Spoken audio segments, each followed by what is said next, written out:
बिस्मिल्लाहिर्रहमानिर्रहीम। अस्सलामु अलैकुम। My name is Majid Mahmood. Welcome to triple H education.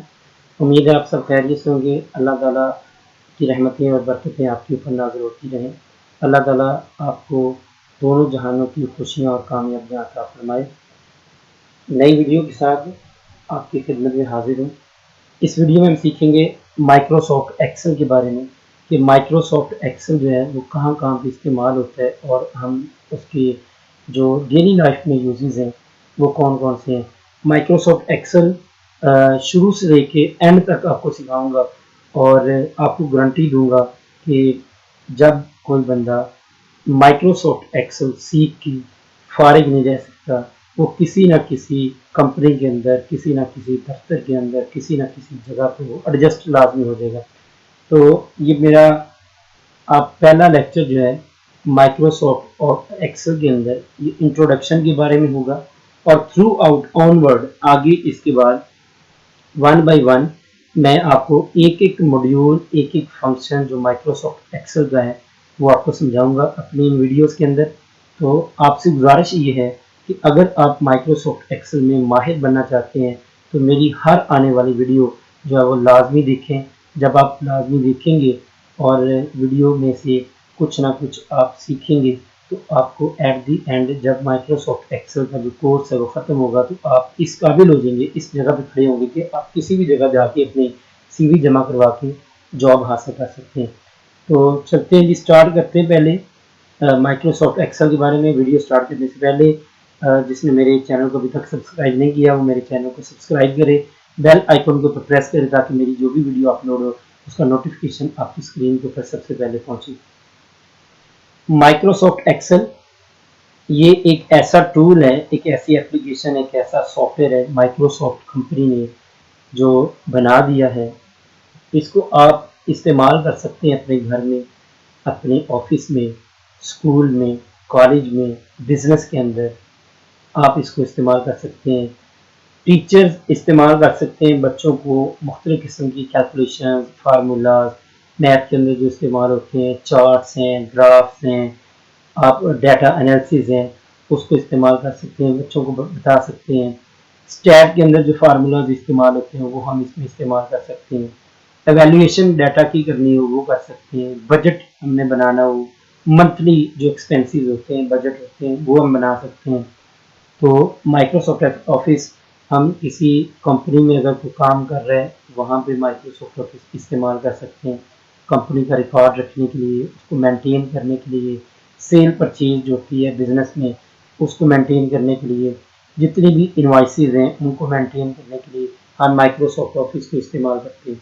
तो माइक्रोसॉफ्ट ऑफिस के बेशुमार फ़ायदे हैं, अगर मैं गिनना चाहूँ तो वो ख़त्म नहीं होंगे, इतने फ़ायदे इसके। इसको सीखने के लिए चंद बातें बहुत ज़रूरी हैं जो आपने सबसे पहले सीखनी है कि हमें इसका जो इंटरफेस है उसके बारे में थोड़ी सी हाउ ना हो कि इसका इंटरफेस क्या है।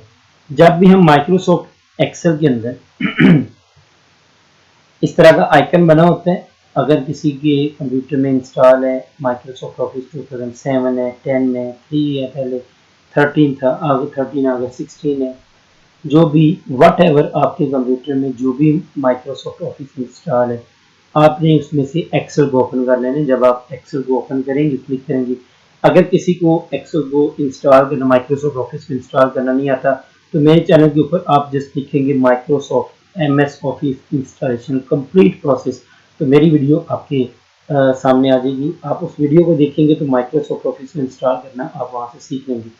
तो चलें जी, मैं आपको बताने जा रहा हूँ माइक्रोसॉफ्ट एक्सेल का जो इंटरफेस है। जब आप माइक्रोसॉफ्ट एक्सेल के ऊपर क्लिक करेंगे तो इस तरह का इंटरफेस आपके सामने ओपन हो जाएगा। इसमें जो चीज़ें सबसे पहले हम इस लेक्चर में देखेंगे, इस वीडियो में देखेंगे, वो है कि सबसे ऊपर ये जो बार है, ये जो पट्टी है जो ऊपर नज़र आ रही है हमें, ये वाली सबसे ऊपर वाली पट्टी इस माइक्रोसॉफ्ट एक्सेल की इंटरफेस के अंदर, इसको कहते हैं टाइटल बार। ये वाली जो बार है ये टाइटल बार है। इसमें दो चीज़ें होती हैं टाइटल बार के अंदर। एक जो जिस वर्कशीट के अंदर, जिस वर्कबुक के अंदर हम काम कर रहे हैं, एक्सेल की जिस शीट के अंदर हम काम कर रहे हैं, ये पूरी जो होती है इसको वर्कबुक कहते हैं, और जब आप काम कर रहे हैं तो वो शीट होती है। अब इसका जो नाम होता है वो आता है टाइटल बार के अंदर ऊपर। ये जो बुक 1 लिखा हुआ है इसका मतलब बाय डिफॉल्ट, अभी हमने इसको सेव भी नहीं किया, कोई काम भी नहीं किया, क्लोज भी नहीं किया अभी, तो बाय डिफॉल्ट जो इसका नाम आता है बुक 1 है। जब नई बुक ओपन करेंगे तो बुक 2 हो जाएगा, जब उसके बाद बुक ओपन करेंगे तो बुक 3 हो जाएगा। यानी इस तरह जो नाम इनके हैं वो आते जाएंगे टाइटल बार के ऊपर। एक तो नाम शो करता है कि जो आप फाइल बना रहे हैं उस फाइल का आपने नाम क्या रखना है, वो नाम आपके इस टाइटल बार के अंदर आएगा। ऊपर यहाँ पे जो बुक 1 लिखा हुआ है बाय डिफॉल्ट बुक 1 है, अभी नाम सेव नहीं किया इसलिए बुक 1 आ रहा है। और दूसरा ये एप्लीकेशन का नाम आता है। एप्लीकेशन अब कौन सी जी? एक्सेल। जो एप्लीकेशन आप ओपन करेंगे उस एप्लीकेशन का नाम आपके टाइटल बार में सबसे ऊपर आएगा। यहाँ पे दो चीजें टाइटल बार के अंदर होती हैं, एक फाइल का नाम, जिस फाइल में आप काम कर रहे हैं उस फाइल का आपने नाम क्या रखना है। किसी भी फाइल के अंदर, वर्कबुक के अंदर, वर्कशीट के अंदर जब हमने काम करना है तो उसको कोई ना कोई फाइल को नाम देना लाजमी, वो नाम जाएगा यहाँ पे टाइटल बार में ऊपर। और ये मैं आपको करके दिखाऊंगा कैसे इसका नाम जो है वो चेंज आपने करना है, सेव कैसे करना है, आपने उसको नाम कैसे देना फाइल को, तो कैसे उसका नाम ऊपर चेंज होगा वो भी हम करेंगे वीडियो के अंदर। और आगे दूसरा आएगा एक्सेल का, यानी ये एक्सेल अब एप्लीकेशन भी हमारी सॉफ्टवेयर एक्सेल था, टूल हमारा एक्सेल था, इसलिए वो एप्लीकेशन का नाम भी यहाँ पे आएगा। दो चीज़ें टाइटल बार के अंदर आएंगी। इस चीज़ की मुझे उम्मीद है कि आपको क्लियर हो गया होगा, ये समझ आ गई होगी। अब चलते जी राइट साइड पे। राइट साइड पे आपके पास 3 बटन बने होंगे। ये जो माइनस का साइन, इसको हम कहते हैं मिनिमाइज। जब हम मिनिमाइज करते हैं तो ये हमारी एक्सेल की जो शीट ओपन होती है ये टास्क बार में चली जाती है, यहाँ पे आ जाती है। जब हम इसको मिनिमाइज करेंगे तो ये देखिए जी एक्सेल की जो शीट हमने ओपन की थी वो टास्क बार के अंदर ओपन होगी। अभी ये ओपन ही है, बंद नहीं हुई। जब दोबारा इसके ऊपर क्लिक करेंगे तो वो शीट हमारी और हमारे सामने ओपन हो जाएगी। इसको कहते हैं मिनिमाइज बटन। मिनिमाइज का मतलब होता है इसको कम करना, शॉर्ट कर देना, यानी आपने इसको अब यहाँ पे विंडो को क्लोज कर दिया और बाकी अपना काम जैसे मर्जी करते रहे। ये जो सिस्टम है हमारे, ये मल्टीटास्किंग को सपोर्ट करते हैं। ये जो हम विंडो इस्तेमाल करते हैं, ये ग्राफिकल यूजर इंटरफेस जो होता है ये मल्टीटास्किंग को सपोर्ट करता है। तो मल्टीटास्किंग का मतलब ही यही होता है कि आप एक वक्त में एक से ज़्यादा काम अपने कंप्यूटर के ऊपर कर सकते हैं। आप एक काम कर रहे हैं उसको आप जस्ट मिनिमाइज करें, मिनिमाइज करके आप कोई दूसरा काम ओपन कर लें, दूसरा काम आप उसको ओपन करके अगर वहाँ पे आप काम करना अब आपने ख़त्म कर दिया तो उसको भी मिनिमाइज करके आप कोई और काम भी इसके ऊपर कर सकते हैं। यानी ये मल्टीटास्किंग का मतलब होता है कि to perform more than one task on a system at a time. एक वक्त में अपने सिस्टम के ऊपर एक से ज़्यादा काम अगर आपने करने हैं तो उसको मल्टीटास्किंग कहते हैं। अब ये मिनिमाइज मैंने किया था और जैसे ही मैंने इस आइकन के ऊपर क्लिक किया तो दोबारा फिर वो मेरी वर्कशीट वर्कबुक इंटरफेस जो माइक्रोसॉफ्ट एक्सेल का वो मेरे सामने ओपन हो गया। उम्मीद है कि ये मिनिमाइज बटन का आपको समझ आ गई होगी। इसके साथ बटन बना होता है रीस्टोर। जैसे ही मैं इस बटन के ऊपर क्लिक करता हूँ तो विंडो छोटी हो जाती है। यानी अगर आप रिक्वायरमेंट के मुताबिक, ये डिपेंड करता है कि आपकी रिक्वायरमेंट क्या है, आपने कोई और चीज़ भी साथ खोली हुई है तो फिर आप इस विंडो को छोटा कर लें, अगर नहीं तो आप इसको दोबारा क्लिक करेंगे तो ये मैक्सिमाइज का बटन होता है, इसको आप बड़ा कर सकते हैं, अपनी स्क्रीन को फुल स्क्रीन कर सकते हैं, यानी इसको अपने इंटरफेस को। पहला बटन था मिनिमाइज का, दूसरा बटन था आपके पास मैक्सिमाइज का। जब आप दोबारा इस बटन के ऊपर क्लिक करेंगे तो आपके सामने नज़र आ रहा है रीस्टोर डाउन। इसका मतलब कि आप इस विंडो को छोटा करना चाहते हैं, इसको आप स्मॉल करना चाहते हैं। अगर आप स्मॉल करना चाहते हैं तो इसको राइट साइड से ये देखें डबल एरो बन गया, तो इसको भी आप पकड़ के जितना मर्जी छोटा बड़ा कर सकते हैं। और जब आप इसको दोबारा इस जो ये स्क्वायर बना हुआ है, जब आप दोबारा इसके ऊपर क्लिक करेंगे, इसको मैक्सिमाइज बटन कहते हैं, जब आप दोबारा इसके ऊपर क्लिक करेंगे तो आपकी जो वर्क बुक की शीट है वो सारी की सारी फिर बड़ी हो जाएगी आपकी फुल स्क्रीन के ऊपर। और तीसरा बटन आपके सामने होता है क्रॉस का। ये क्रॉस का बटन है, इसको जब क्लोज का भी बटन कहते हैं हम। ये जो रेड जब कर्सर ऊपर जाता है तो इसका कलर चेंज हो जाता है और क्रॉस बना हुआ है, इसका मतलब है कि जब हम इसके ऊपर क्लिक करेंगे तो हमारी वर्कशीट जो है बंद हो जाएगी, यानी एक्सेल की शीट जो है क्लोज हो जाएगी जब इसके ऊपर हम क्लिक करेंगे। जैसे ही मैं इसके ऊपर क्लिक करता हूँ ये देखिए एक्सेल जो है वो उसकी शीट बंद हो गई। तो ये 3 बटन थे, हाँ जी 3 बटन थे, ये मिनिमाइज, मैक्सिमाइज और क्लोज। और मैंने अभी आपको बताया टाइटल बार। अब टाइटल बार की लेफ्ट साइड पे अगर आप देखेंगे तो इसको कहते हैं क्विक लॉन्च टूल बार। ये क्विक एक्सेस टूल बार भी, क्विक लॉन्च टूल बार भी होता है। अब इसमें जो ऑप्शन है वो अपनी मर्जी से आप एडजस्ट कर सकते हैं, जो जो ऑप्शन आप इसमें लाना चाहते हैं वो अपनी मर्जी से आप एडजस्ट कर सकते हैं। और इसके सबसे पहला जो आइकन है ये वाला आइकन, इसको सेव कहते हैं। जब आप माइक्रोसॉफ्ट एक्सेल में जब काम कर रहे हैं तो आप उस फाइल को सेव करना चाहते हैं तो आप इस सेव के बटन के ऊपर क्लिक करेंगे तो वो फाइल आपकी सेव हो जाएगी। कैसे करेंगे जब मैं आपको वीडियो में काम करके दिखाऊंगा तो फिर मैं आपको बताऊंगा कि आपने फाइल को सेव कैसे करना है। इसके साथ ही ये वाले जो दो एरोज अभी आपको डिम नजर आ रहे हैं, जैसे मैं इसके ऊपर कुछ लिखता हूँ किसी सेल के ऊपर, जब मैं क्लिक करता हूँ ये वाला एक्टिव हो जाता है। इसके ऊपर जब मैंने कोई चीज़ लिखनी है, जैसे मैंने ये वाली लिखी है चीज़, जैसे मैंने इसके ऊपर लिखनी है कोई चीज़ तो इसका मतलब ये होगा, जैसे मैं इसको जूम करके आपको दिखा दूँ थोड़ा सा, मैंने इस सेल में कुछ लिखा और ये वाला बटन जो था ये अनडू, अनडू का मतलब होता है कि आपने जो काम किया है अगर उसमें कोई मिस्टेक हो गई है, गलती से वो चीज़ आपसे प्रेस हो गई है या वो चीज़ ख़त्म हो गई है, डिलीट हो गई है, तो आप एक स्टेप पीछे जाना चाहते हैं, यानी दोबारा वही एक्शन जो है वो परफॉर्म हो जाए, वही चीज़ दोबारा आ जाए जो आपसे बाई मिस्टेक गलत हो गई या डिलीट हो गई या आपने कुछ चीज़ लिख दिया, आप एक स्टेप पीछे जाना चाहते हो तो इसको कहते हैं अनडू। ये जो एंटी क्लॉकवाइज में एरो बना होता है, एंटी क्लॉकवाइज में, क्लॉकवाइज के उल्ट डायरेक्शन में जिधर को सुइयां चलती है उसको क्लॉकवाइज कहते हैं। दूसरी तरफ जब हम देखेंगे तो एंटी क्लॉकवाइज ही अनडू का बटन होता है। जब आप इसके ऊपर क्लिक करेंगे तो देखें आप, जो मैंने इसका जूम किया था वो एक स्टेप पीछे चला गया, एक स्टेप पीछे, फिर एक स्टेप और पीछे चला गया, फिर मैंने क्लिक किया एक स्टेप और पीछे चला गया, फिर मैंने क्लिक किया एक स्टेप, यानी स्टेप बाय स्टेप जो है वो एक एक करके पीछे जा रहे हैं। और देखिए मैंने यहाँ पे टाइप किया था वो ख़त्म हो गया। अब मैं चाहता हूँ कि जो चीज़ अब ख़त्म हो गई एक एक स्टेप करके ये पीछे गया है, अब मैं चाहता हूँ कि एक एक स्टेप करके ये आगे आए, तो उसको कहते हैं रीडू। इसके साथ ही अब ये बटन जो है वो मध्यम हो गया, डिम हो गया, इसके साथ एक एरो बना हुआ जो क्लॉकवाइज डायरेक्शन में, इसको कहते हैं रीडू। यानी अगर आपसे कोई चीज़ गलती से कोई चीज़ डिलीट हो गई है, आप उसको अनडू कर दिया आपने और दोबारा वापस लेके आना चाहते हैं तो आप उसको रीडू कर सकते हैं। ये रीडू के ऊपर आपने जब जैसे ही आपने क्लिक करना है, ये देखिए पहला जो स्टेप था वो आ गया, फिर मैंने क्लिक किया, फिर थोड़ा सा जूम हो गया, फिर मैंने क्लिक किया, फिर और जूम हो गया, फिर मैंने क्लिक किया और जूम हो गया, फिर मैंने क्लिक किया, ये सबसे ज़्यादा जूम एंड पे हो गया। और देखिए आपके पास रीडू का जो बटन है एरो बना हुआ वो अब डिम हो गया। इसका मतलब इसके बाद कोई एक्शन परफॉर्म नहीं हुआ, ये लास्ट एक्शन था जो परफॉर्म हुआ। अब जो काम हमने करना है वो अब जो करेंगे वो अनडू होगा। अनडू का मतलब एक एक स्टेप पीछे जाना है, रीडू का मतलब एक एक स्टेप आपने आगे आना है। और इसके साथ अब ये प्रिंट प्रीव्यू का बटन होता है।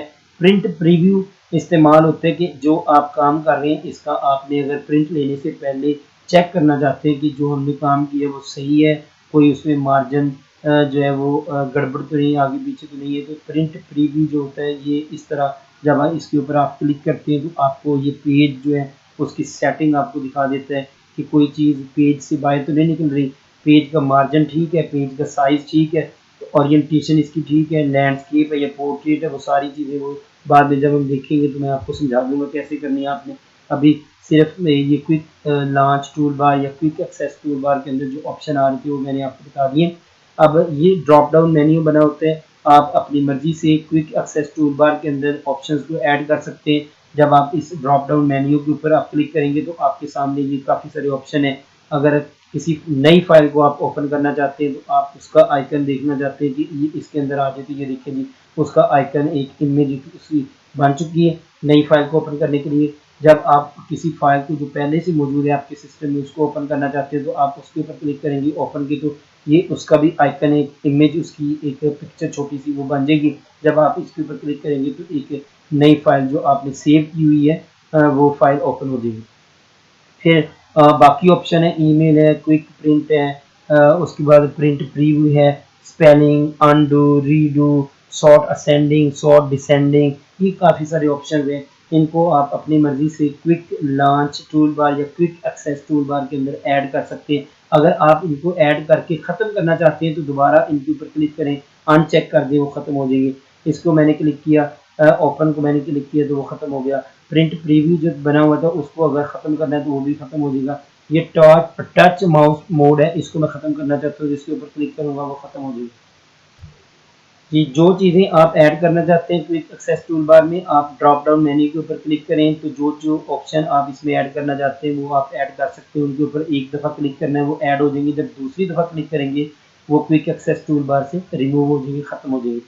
अब देखते हैं जी नेक्स्ट, ये ऊपर वाला आई थिंक मेरी आई होप कि आपको समझ आ गई होगी। सारी ऊपर वाला टाइटल बार, ये 3 तरह के बटन थे वो भी आपको समझ आ गई। क्विक एक्सेस टूल बार इसकी भी आपको समझ आ गई, मुझे उम्मीद है। अब इसके बाद हम चलते हैं जी, ये जो हमारे पास ये सेल हमें नज़र आ रहे हैं, कॉलम हमें नज़र आ रहे हैं, ये क्या होता है? ये वर्क बुक है, एक वर्कशीट है जिसके अंदर हमने काम करना है। तो अब इसमें कुछ कॉलम्स होते हैं, कुछ रोज होती हैं। ये जो ऊपर ABCDE लिखा हुआ है, नाम अल्फ़ाबेट्स में लिखे हुए, ये ABCDE पूरी ABC लिखी हुई है। जैसे जैसे हम आगे को चलते जाएंगे, आगे को चलते जाएंगे, जैसे जैसे तो ये नाम जो है वो चेंज होते जाएंगे। ये मैं आपको करके दिखा देता हूँ, ये देखिए जी, जैसे जैसे शीट जो है ये Z तक गई। अब Z तक जाने के बाद फिर दोबारा दो दो लेटर आएंगे, ए का फिर ए के साथ कॉम्बिनेशन, फिर ए का बी के साथ, फिर ए का सी के साथ, इस तरह पूरी ABC अब कवर होगी। इस तरह कॉलम्स जो है वो आगे को जैसे जैसे आप जाते जाएंगे कॉलम्स जो है इंक्रीज होते जाएंगे। अब ए का पहले कॉम्बिनेशन था, ए का Z तक कॉम्बिनेशन गया, फिर ए का Z तक, फिर ए के बाद आता है बी का फिर सारी ABC के साथ आएगा, बी इस तरह। जब बी खत्म हो जाएगा फिर सी की बारी आएगी, सी इस तरह कॉलम्स आपके इंक्रीज होते जाएंगे। और ये कॉलम्स जो हैं ये आपके इंक्रीज होते जाने, ऐसे बढ़ते जाने जैसे जैसे हम शीट को अपने आगे लेते जाएंगे। अब इसी तरह ये तो ऊपर से नीचे जो है वो आपके पास कॉलम है, जो ऊपर से नीचे आपको ये नज़र आ रही है, जो कॉलम्स नज़र आ रहे हैं आपके पास। और ये जो 1 2 3 कवर, ये रोज है, यानी इस तरह हॉरिजॉन्टल जो होती है ये रो होती है कि ये पहली रो में ये देखिए column 1 ABCDE F and so on, इस तरह कॉलम। और ये पहली रो, ये वाली दूसरी रो आ गई, ये तीसरी रो एंड सो ऑन। इस तरह रोज भी आपकी इंक्रीज होती जाएंगी जैसे जैसे हम नीचे को जाएंगे। ये मैं कीबोर्ड से डाउन एरो की प्रेस कर रहा हूँ, तो ये कीज जो हैं ये आपके पास जो लाइंस हैं जिनको हम रोज कहते हैं ये भी बढ़ती जानी है। और ये ऐसी इंक्रीज होती जाएंगी। अगर ऊपर को जाने तो कीबोर्ड से एरो की ऊपर वाला बटन प्रेस करना है, अप एरो की, तो हम ऊपर को चलते जाएंगे। ये हमारे पास क्या आ गई, ये हमने जो भी काम करना है इन सेल्स के अंदर ही करना है, ये कॉलम्स के अंदर, रोज के अंदर।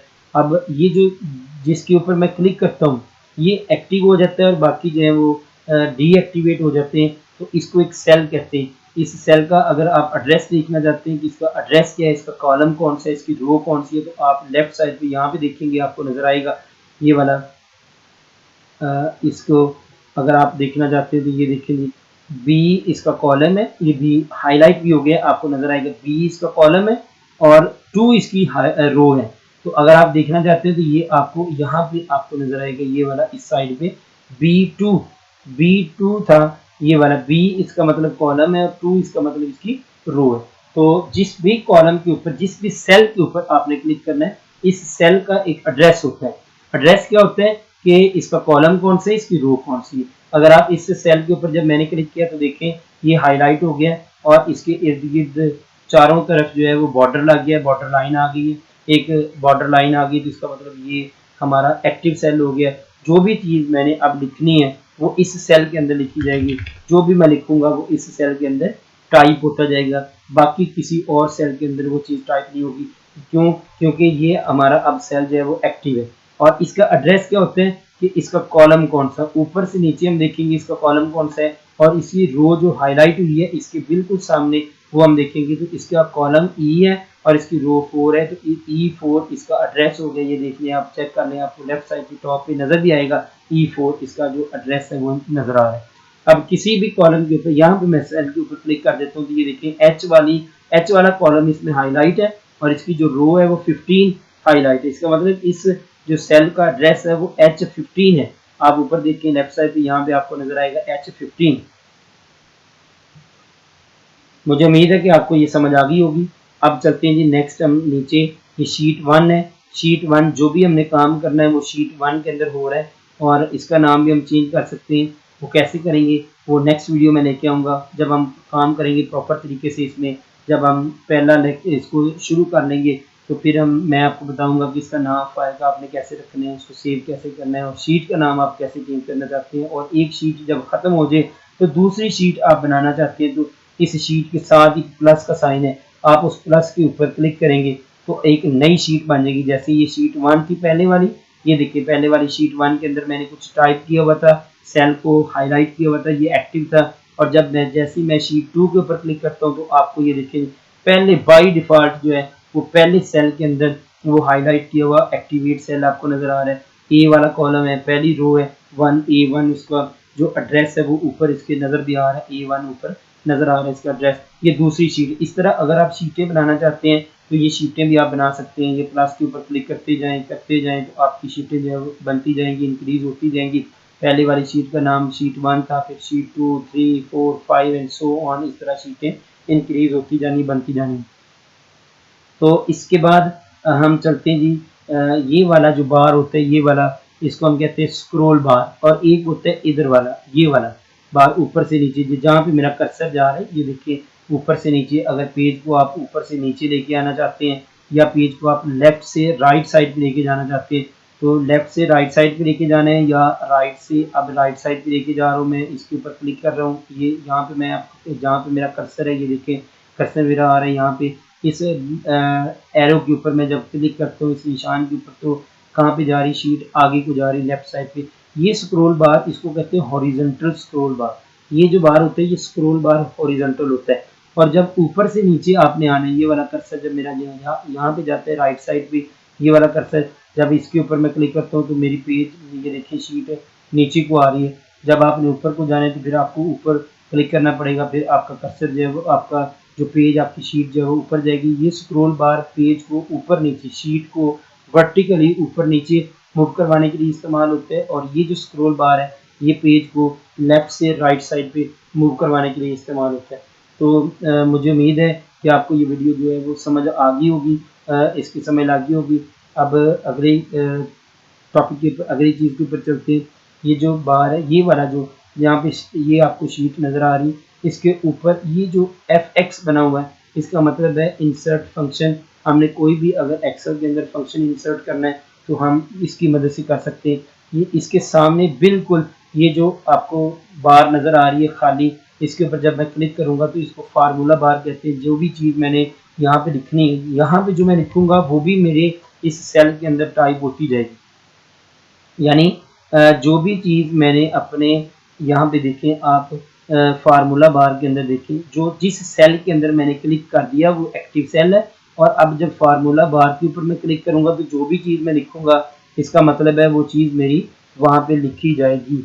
ये देखिए जी, इस सेल के अंदर चीज़ लिखी गई है, कहाँ से, फार्मूला बार से। ये फार्मूला बार होता है एक्सेल के अंदर। तो ये भी हम इसके बारे में भी डिटेल में पढ़ेंगे। और इसके बाद अगली चीज़ मैं आपको बताने लगा हूँ जी, टाइटल बार ऊपर वाला हमने पढ़ा था, इसके नीचे होता है मेन्यू बार। जैसे ये मेन्यूज बने हुए हैं डिफरेंट, इसके अंदर जब मैं क्लिक करता हूँ तो मुख्तलिफ किस्म के ऑप्शन आगे आ जाते हैं, मल्टी ऑप्शन हैं। होम के ऊपर क्लिक करता हूँ तो इसमें डिफरेंट ऑप्शन हैं, इंसर्ट है, पेज लेआउट है, ये मेन्यूज़ है। इन मेन्यूज़ के अंदर ऑप्शन हैं, फंक्शंस हैं, फार्मूलाज हैं, पिक्चर्स बनी हुई है। वो कैसे कैसे करेंगी, जब हम वन बाई वन में आपको एक एक मॉड्यूल, एक एक कंपोनेंट इसका समझाता जाऊँगा। डाटा है, रिव्यू है, व्यू, डेवलपर, हेल्प, ये मुख्तलिफ मेन्यूज़ हैं जो हमारे पास एक्सेल के अंदर हमने जिनके अंदर काम करना है। इन मेन्यूज़ के अंदर भी हम काम करेंगे और पढ़ेंगे इनके बारे में कि क्या होते हैं ये। हर मेन्यू के अंदर जो मुख्तलिफ फंक्शन है उनका काम क्या होता है एक्सेल के अंदर, हम ये वन बाई वन डिस्कस करेंगे। और आज की वीडियो में इतना ही काफ़ी है कि माइक्रोसॉफ्ट एक्सेल का जो फ्रंट पेज का जो इंटरफेस जिसको हम कहते हैं, इसके बारे में थोड़ी सी भावना हो जाए। अगर मेरी वीडियो आपको अच्छी लगे तो आप इसको लाइक भी करें, शेयर भी करें और कमेंट भी करें, और मेरे चैनल को सब्सक्राइब करें। मेरी बेल आइकन के ऊपर प्रेस करें, मेरी जो भी वीडियो मैं अपलोड करूँ उसका नोटिफिकेशन ताकि आपके पास सबसे पहले पहुँच जाए। तो अब मुझे दें इजाज़त, नेक्स्ट वीडियो में हाजिर होऊंगा और उसमें आपको इसके एक एक फंक्शन में आपको समझाऊंगा वन बाय वन, एक एक टूल, इसका एक एक मॉड्यूल जो है वो आपको आपकी खिदमत में लेकर मैं हाजिर होऊंगा। तो तब तक के लिए मुझे दें इजाज़त, अल्लाह हाफ़िज़।